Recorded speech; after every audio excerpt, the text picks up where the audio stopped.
Bonjour, bienvenue à Kilowattheure, ici Paul-Robert Raymond.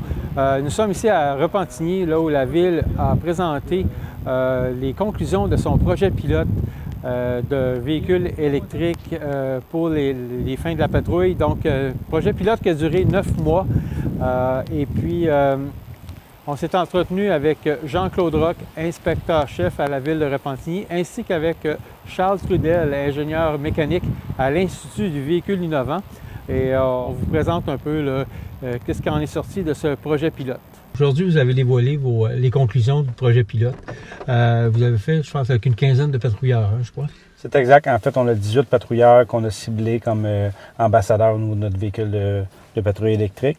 C'est important pour nous d'avoir des ambassadeurs parce que c'est un projet pilote et on veut des gens qui voulaient adhérer au projet, en fait, puis s'assurer qu'ils comprennent bien le projet pour pouvoir poursuivre avec l'Institut innovant du véhicule dans la conception du projet. En bout de ligne, comment a été le taux d'adhésion au fait de pouvoir instaurer les voitures électriques dans une flotte de police? En fait, au niveau de notre véhicule, on a eu... C'est un projet pilote. On a eu vraiment beaucoup au niveau de l'ergonomie. On a travaillé beaucoup de l'ergonomie des véhicules avec les policiers. On avait déjà travaillé en amont, mais étant donné que c'est un projet, bien, plus qu'on avançait dans le projet, plus qu'il y avait des enjeux qui ressortaient. On a eu beaucoup d'enjeux au niveau de notre véhicule.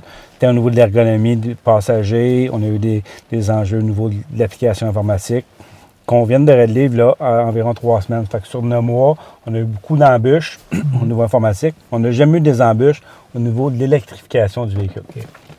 Alors, c'était important pour nous que ça soit bien compris de nos policiers. Fait que ça, c'était vraiment l'élément positif, c'est que l'électrification du véhicule, c'était parfait.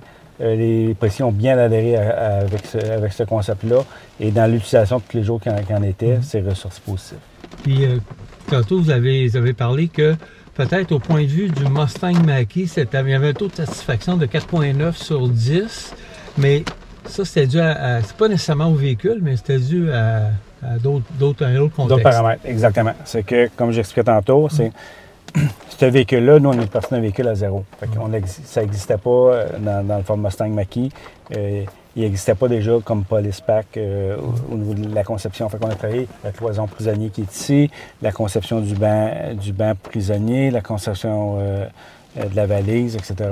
Mais ces concepts-là, à partir du moment où on l'a mis de la première, bien, nos policiers se sont décidés et on a dit « Ah, on a des enjeux sur papier, ça fonctionnait, mais finalement, on a eu un enjeu. » Mais cette conception-là, bien, il y a des ingénieurs qui travaillent dessus. Il faut des tests d'acceptabilité au niveau de Transport au Canada. Fait que c'est pas du jour au lendemain qu'on les change. Fait que nos policiers ont vécu vraiment tout le mode de on est en attente avant que le produit change. Et bien ça a créé des irritants pour certains policiers. Fait qu'effectivement, la note de 4,9, c'est une note réelle. Par contre, si je prends ce véhicule, où là, on a débroussaillé vraiment, on a ouvert vraiment toutes les portes, on a réglé tous les problèmes, je prends ce véhicule-là, je le mets dans une autre organisation policière, puis je dis, bon, faites l'essai, puis commencez à travailler avec, puis sortez-nous une note finale sur l'appréciation du véhicule. Bien, assurément, cette note-là va être améliorée à 7,5, 8, peut-être 9. Je vous donne l'exemple dans nos véhicules Charger présentement. J'ai le patrouilleur que les véhicules Charger. Bien, ils les aiment moins. Ils travaillent plus avec un Ford Explorer. J'en ai que c'est le contraire. Fait que chaque patrouilleur son véhicule préféré en parenthèse. Puis pour terminer, là, vous parlez justement de peut-être de l'implantation peut-être éventuellement dans d'autres corps policiers. Aujourd'hui, vous avez reçu quand même plusieurs corps policiers. Vous avez eu de l'intérêt un peu de différents organismes ou oui, on a eu des intérêts. On avait invité, dans le fond, tous les gens, tout au long du projet, quand on a commencé à parler du projet, entre autres avec vous, on a eu beaucoup de gens qui ont communiqué avec nous, on a dit, bon, où est-ce qu'il y en a votre projet? On serait intéressant à en savoir plus. J'ai des universités, j'ai l'armée canadienne, j'ai l'aéroport de Montréal qui nous a approchés, j'ai différents corps de police qui nous ont approchés. Fait que on a travaillé vraiment fort pour rencontrer ces gens-là. Nous, on a invité tous les directeurs de police à dire, bien, on a cette journée de présentation-là, venez nous voir ceux qui sont intéressés. Fait qu'aujourd'hui, on avait une quinzaine de corps de police qui étaient intéressés à voir les conclusions. Et j'avais des universités qui étaient également sur place. J'ai des gens de l'UMQ qui étaient également sur place pour voir la présentation. Et maintenant, je m'entretiens avec Charles Trudel, ingénieur mécanique à l'Institut du véhicule innovant. Bonjour Charles. Bonjour, bonjour. Là, on va parler un peu de recharge dans le contexte d'opérations policières. Comment s'est déroulé un peu tout le projet pilote par rapport à ce contexte-là, la recharge du véhicule? Bon, tout d'abord, le service de police de la ville de Repentigny a implanté une borne de recharge dédiée, une borne de recharge rapide d'une puissance de 50 kW. Donc, il y avait un véhicule dans le projet pilote et une borne qui était dédiée. Donc, le véhicule, à chaque fois qu'il y avait un retour au poste durant les opérations de patrouille, le véhicule était rebranché sur la borne, de sorte qu'il soit capable de retrouver jusqu'à 1 % d'état de charge par minute. Donc, on parle de 60 % à l'heure. Donc, la recharge se faisait comme quoi, entre 2 quarts ou pendant les heures de dîner?